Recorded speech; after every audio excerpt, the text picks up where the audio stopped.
తెలంగాణలో అరాచక పాలన నడుస్తుందన్నారు ఎమ్మెల్సీ కల్వకుంట్ల కవిత ఆరోపించారు. ఖమ్మం జిల్లా నేలకొండపల్లి మండలం అప్పల నరసింహరావుపురంలో ఇటీవల మరణించిన నల్లబోతు నరసింహరావు చిత్రపటానికి పూలమాలలు వేసి కవిత నివాళులర్పించారు.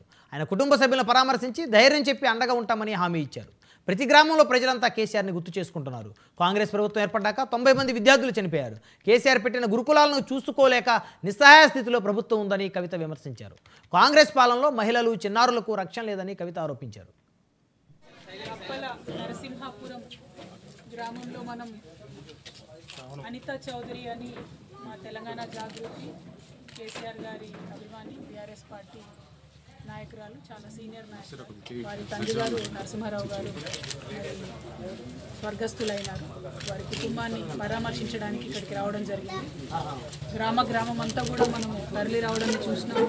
మరి ఆ కుటుంబం పట్ల ఉన్నటువంటి ప్రేమను గ్రామస్తులందరూ కూడా చూపించడం, కలిసిన వాళ్ళందరూ కూడా మరి కేసీఆర్ గారి గురించి మాట్లాడడం, కేసీఆర్ గారిని గుర్తు చేసుకోవడం చూస్తూ ఉన్నాం.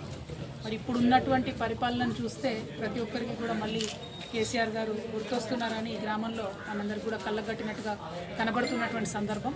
ఇవాళ పరిపాలన గురించి చెప్పాలంటే మీ అందరికీ తెలుసు, నిన్న కూడా హాస్టల్లో, గురుకుల హాస్టల్లో ఒక 10వ తరగతి చదువుతున్నటువంటి అమ్మాయి కూడా సూసైడ్ చేసుకుని చనిపోయింది. దాదాపుగా 95వ బిడ్డ చనిపోవడం పదే చెప్తూ కూటమి ప్రభుత్వ ఏడాది పాలనలో జరిగిన అభివృద్ధి